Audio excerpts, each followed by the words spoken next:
British राज, जिसे कभी order और प्रोग्रेस का सिंबल माना जाता था, 20वीं सदी की शुरुआत में डिसेंट का सामना करने लगा। सेल्फ रूल की चाह रखने वाले भारतीयों की आवाजें बुलंद होने लगी। इनमें से उभरे भगत सिंह, सुखदेव थापर और शिवराम राजगुरु जैसे लोग। अपने देश की प्लाइट से deeply affected in young man ने रेवोल्यूशन का रास्ता चुना। उनका मानना था कि आर्म्ड रेजिस्टेंस ही एक ऐसी लैंग्वेज थी जिसे ब्रिटिश समझते थे। हालांकि ब्रिटिश गवर्नमेंट ने उन्हें अपनी अथॉरिटी के लिए डायरेक्ट थ्रेट के रूप में देखा। लेजिस्लेटिव असेंबली, दिल्ली में बॉम्बिंग जैसे उनके एक्शंस का जवाब स्विफ्ट और हार्श रिप्रेशन से दिया गया। ब्रिटिश एडमिनिस्ट्रेशन ने डिसेंट को दबाने और पावर पर अपनी ग्रिप बनाए रखने के लिए पॉलिसीज इंप्लीमेंट की। उन्होंने बर्जनिंग इंडिपेंडेंस मूवमेंट को एक डेंजरस टाइड के रूप में देखा जिसे रोकने की जरूरत थी। अनडिटर्ड, रेवोल्यूशनरीज ने अपनी एक्टिविटीज जारी रखी, जिससे ब्रिटिश का उनके मूवमेंट को क्रश करने का रिजॉल्व और मजबूत हुआ। एक ऐसे कॉन्फ्रंटेशन का स्टेज सेट हो गया जो ब्रिटिश राज की नींव हिला देगा और भगत सिंह, सुखदेव और राजगुरु के नाम हिस्ट्री के पन्नों में दर्ज कर देगा। एक ओवरवेलमिंग एडवर्सरी के सामने भी अपने कॉज के प्रति उनकी अनवेवरिंग कमिटमेंट अनगिनत भारतीयों के लिए इंस्पिरेशन का बीकन बन गई। 1928 में एक ऐसी घटना घटी जिसने रेवोल्यूशनरीज और ब्रिटिश राज के बीच कॉन्फ्लिक्ट को एस्केलेट कर दिया। एक British police officer John Saunders की असैसिनेशन, सॉन्डर्स को लाहौर में गोली मार दी गई। यह एक्ट भगत सिंह, राजगुरु और उनके कॉमरेड्स द्वारा किया गया। यह असैसिनेशन एक prominent nationalist leader Lala Lajpat Rai की ब्रिटिश पुलिस द्वारा ऑर्डर की गई लाठी चार्ज के दौरान हुई डेथ का बदला था। इस डेयरिंग एक्ट ने ब्रिटिश एडमिनिस्ट्रेशन को शॉकवेव्स भेज दिए। लाहौर कॉन्स्पिरेसी केस परपेट्रेटर्स को जस्टिस के कटघरे में लाने के लिए स्विफ्टली शुरू किया गया। भगत सिंह, सुखदेव और राजगुरु कई अदर्स के साथ अरेस्ट कर लिए गए और मर्डर और कंस्पिरेसी के आरोप लगाए गए। यह ट्रायल एक मीडिया स्पेक्टिकल बन गया।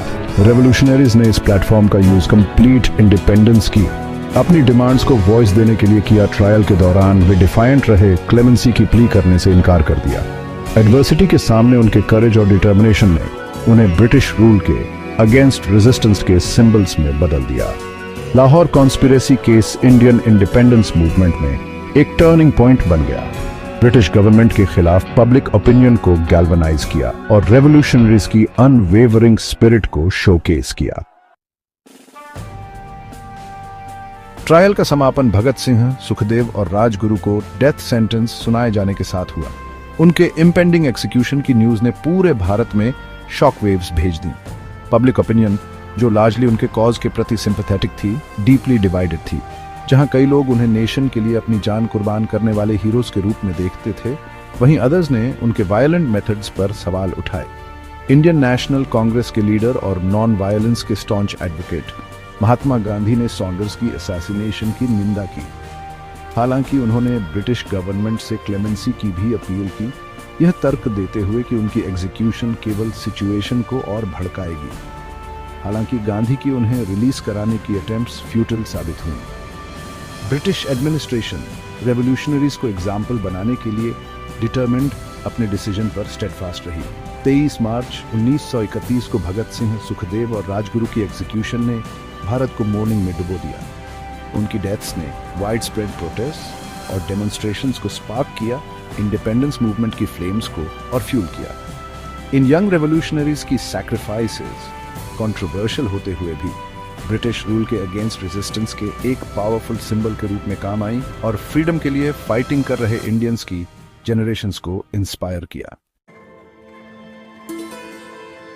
भगत सिंह, सुखदेव और राजगुरु की लेगेसी आज भी भारत में डीपली रेजोनेट करती है। उनकी एग्जीक्यूशन उनके कॉज के प्रति अनवेवरिंग कमिटमेंट का एक tragic culmination Indian independence movement में एक टर्निंग पॉइंट बन गई।